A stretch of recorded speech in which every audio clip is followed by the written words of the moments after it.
Haryana Marble Store, the best Italian marble, granites and tiles. Specialist in Italian marble, Katni marble, all Indian and imported granites. Haryana Marble Store, Marble Market, Sarakpur, Chandigarh. For more information, call 9888 636 9988 8801.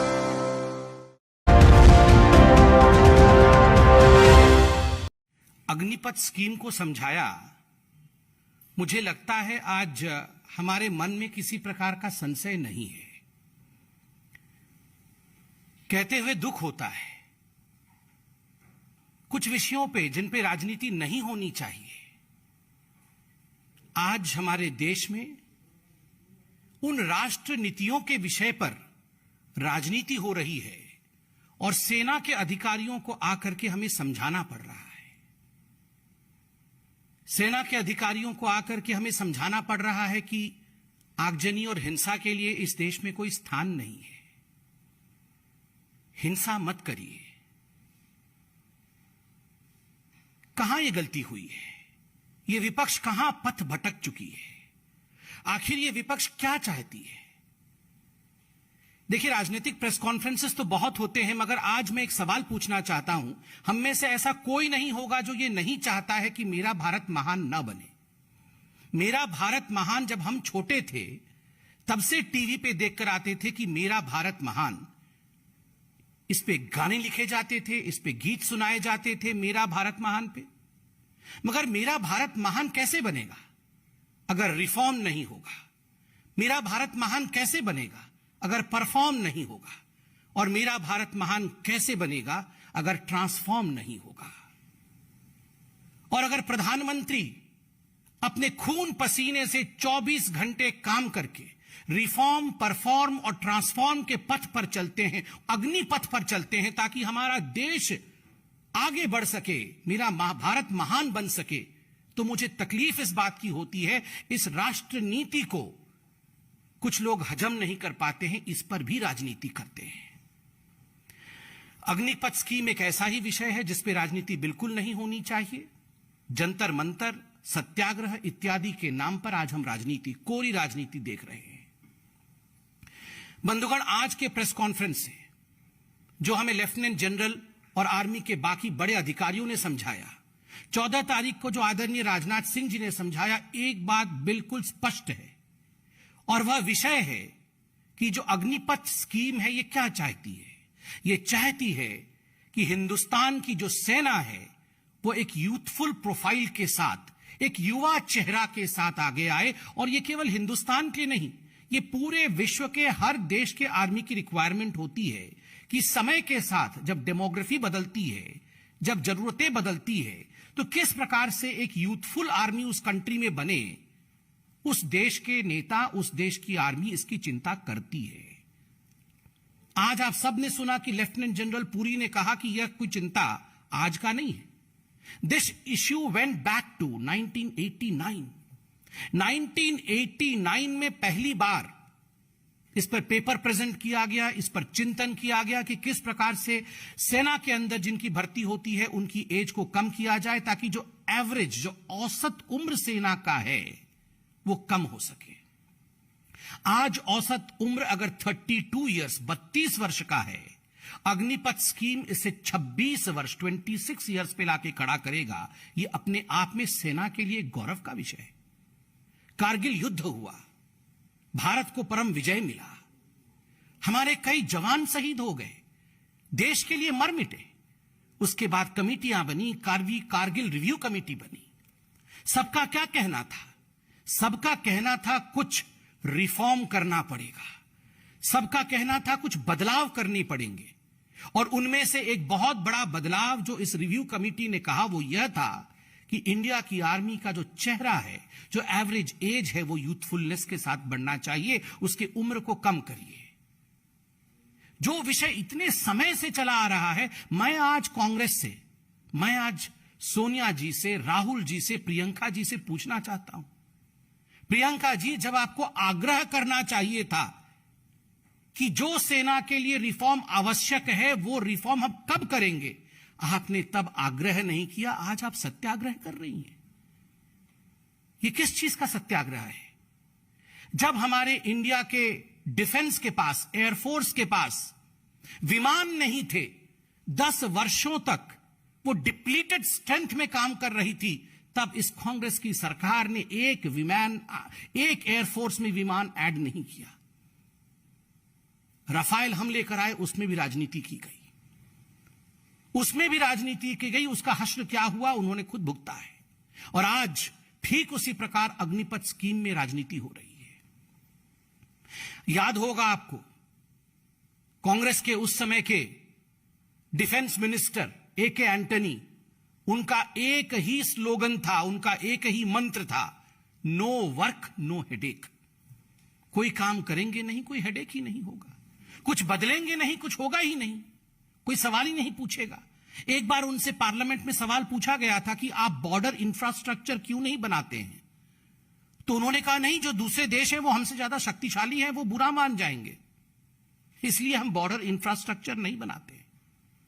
बुरा मान जाएंगे, border infrastructure नहीं बनाना है। Depleted strength होने के बाद Indian air force में procurement नहीं करना है। रिकमेंडेशंस होने के बाद, ये रिकमेंडेशंस बहुत पहले से थी कि आप आयु को कम करिए, आयु कम नहीं करना है, और जो कर रहा है उसको करने नहीं देना है। 75% अग्निवीर बाहर हो जाएंगे, उनका क्या होगा? आज बिल्कुल अक्षरशः समझाया गया कि उनके लिए सरकार ने किस प्रकार के प्रावधान किए, किस प्रकार से सीएपीएफ से लेकर मर्चेंट नेवी, कॉरपोरेट की दुनिया हो, कंपनीज हो, स्टेट की पुलिस हो, उन सभी में जिस प्रकार से कोटा सिस्टम लागू करके उनकी चिंता इस सरकार ने, और केवल केंद्र सरकार ने नहीं, राज्य सरकारों ने भी की है। यह अपने आप में दिखाता है कि इसकी चिंता सबको है। And all of them are moving forward to see to it that the 75% of people who come out of the Agnipath scheme after 4 years they are accommodated. ये सब कुछ होने के बावजूद कुछ ऐसे लोग हैं जो इस प्रकार का बयान कर रहे हैं जो आज दिल को दहला देता है। दिग्विजय सिंह जी ने आज क्या कहा? दिग्विजय सिंह जी आज कह रहे हैं कि इन बच्चों को आप लेकर shoot to kill, you are teaching them shoot to kill, और 4 साल बाद जब ये shoot to kill quote unquote सीख के बाहर आएंगे तो ये देश में क्या करेंगे? इनका एक नेता राजस्थान में कह रहा है वो नक्सली बन जाएंगे। राहुल जी, प्रियंका जी, देश के युवकों पे आपको इतना भी भरोसा नहीं है? If they are train to be combat fighters, if they are trained to be in the army, they will turn naxals. आप इस देश के युवाओं के प्रति इस प्रकार की भावना रखते हैं? आपके एक और बड़े नेता हैं, एक विधायक है राजस्थान में, झारखंड में, इरफान अंसारी। उन्होंने कहा खून पे लथपथ हो जाएंगी ये सड़कें, खून से लथपथ हो जाएंगी। क्यों खून से लथपथ होंगी? क्यों खून से लथपथ होंगी? क्या हिंदुस्तान की आर्मी के लिए अच्छा काम करना ये खून से लथपथ होना है? ये किस प्रकार की धमकी है? अभी प्रियंका वाड्रा जी को मैं सुन रहा था तथा कथित सत्याग्रह में, और प्रियंका वाड्रा जी ने एक ही विषय रखा है। उन्होंने कहा है कि हमारा एक ही मकसद है, और मैं युवाओं से अपील करती हूं कि वो एक ही मकसद के साथ काम करे, और वो मकसद है सरकार को गिराना, सरकार को खत्म करना। मकसद युवक नहीं है, मकसद सेना नहीं है, मकसद सरकार को गिराना है, मकसद सरकार को खत्म, उन्होंने कहा सरकार को खत्म कर देना है। जो काम इनकी पार्टी नहीं कर पा रही है, जनता जनार्दन आज कांग्रेस के साथ खड़ी नहीं है, आज प्रियंका वाड्रा वो अपील कर रही है। ये मकसद है कांग्रेस पार्टी का, सरकार को गिराना। मुझे दुख होता है आज राजनीति कहां पहुंच गई है। आप सोच के देखिए, ये वही कांग्रेस पार्टी है, और ये जो विपक्षी दलों में से कुछ विपक्षी दल अपने आवाज को बुलंद करने की चेष्टा कर रहे हैं, ये वही लोग हैं जिन्होंने एयर स्ट्राइक और सर्जिकल स्ट्राइक तक को नहीं छोड़ा था। एयर स्ट्राइक और सर्जिकल स्ट्राइक में भी इन्होंने राजनीति की थी, और जिस प्रकार से मुझे याद है उस समय भी आर्मी के जवानों को, आर्मी के अफसरों को सामने आकर एक्सप्लेनेशन देना पड़ा था, उनको खुलासा करना पड़ा था कि किस प्रकार सर्जिकल स्ट्राइक एक तथ्यात्मक सत्य है, वो हुआ था, वो भ्रामक नहीं था, वो मिथ्या नहीं थी। डोकलाम जब हुआ तो राहुल गांधी चीनी टेंट के नीचे पकड़े जाते हैं और आज देश के साथ खड़े होने का नाटक रचते हैं।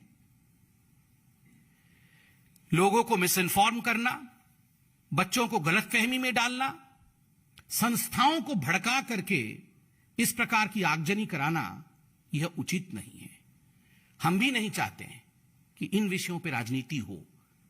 On the issues of army, on the issues of recruitment, on the issues of safety of the country, on the issues of security of this country, we should all stand together, tall as Indians, not as people from BJP, people from Congress, people from RJD or from other political parties. ये political party के नहीं, हम भारतीय हो के खड़े हो, ये हमारी इच्छा है, ये हमारी चाहत है। दिग्विजय जी, ना हमारे युवक नक्सल थे, ना हमारे युवक नक्सल बनेंगे। आज मोदी जी ने, आज हिंदुस्तान की आर्मी ने अग्निपथ के स्कीम के माध्यम से देश की सुरक्षा का बागडोर युवाओं को सौंपा है। आप सोचिए, हमारे प्रधानमंत्री, हमारी आर्मी और हमारे देश की जनता युवाओं पे कितना भरोसा करती है। आज सुरक्षा के लिए युवाओं को यह कमान दिया गया है देश का, और हम सबको विश्वास है ये जो युवक हैं, they will pass this test, they will protect their motherland. ये पूरी तरह से खड़े होकर हमारे देश की रक्षा कर पाएंगे, ठीक उसी प्रकार जैसे आर्मी, नेवी और एयरफोर्स अब तक करती आई है। आप याद करिए, जब ये प्रोटेस्ट करना इनकी आदत हो गई है, जब ये जैम ट्रिनिटी लेके मोदी जी आए थे, उस समय आधार कार्ड को लेकर किस प्रकार पूरे देश में इन्होंने प्रोटेस्ट किया था, आगजनी की थी, सुप्रीम कोर्ट तक चले गए थे कि ये नहीं होना चाहिए। अगर ये जैम ट्रिनिटी नहीं होता, ये दूरदर्शिता सरकार की नहीं होती, कोरोना के समय सभी के अकाउंट में जो 2000 रुपए गए वो जा पाते क्या? जा पाते क्या? आप खुद बताइए। आज ये जो डायरेक्ट बेनिफिट ट्रांसफर के माध्यम से करोड़ों रुपए देश के बच रहे हैं, thanks to the far-sightedness of this government when the government implemented the jam trinity. आप याद करिए, ये वैक्सीन को लेकर राजनीति करते थे। ये कह रहे थे कि वैक्सीन में गाय का खून मिला हुआ है, काफ सिरम है, ये वैक्सीन तो बीजेपी की वैक्सीन है, इसे नहीं लगाना चाहिए।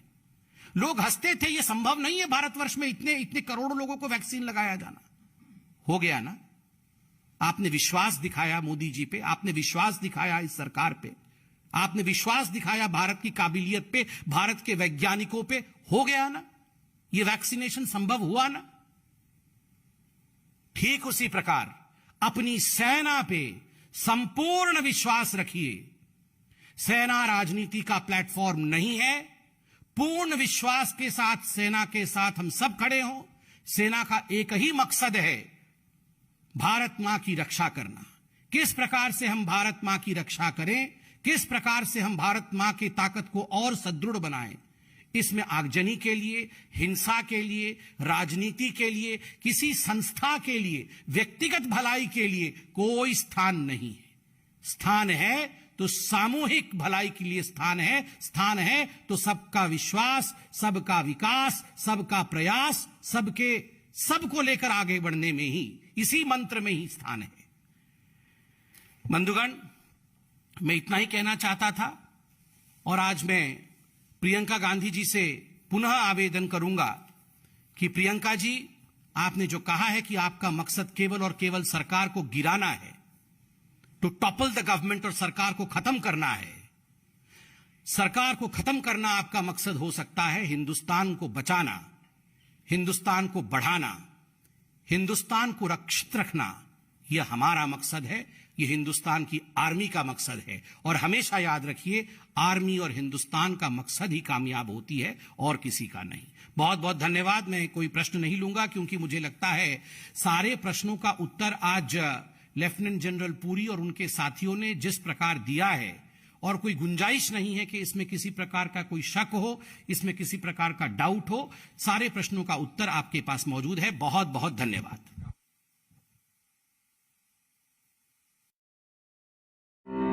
Mahalakshmi Real Estate and Property Consultant deals in all types of property, residential, commercial and luxury.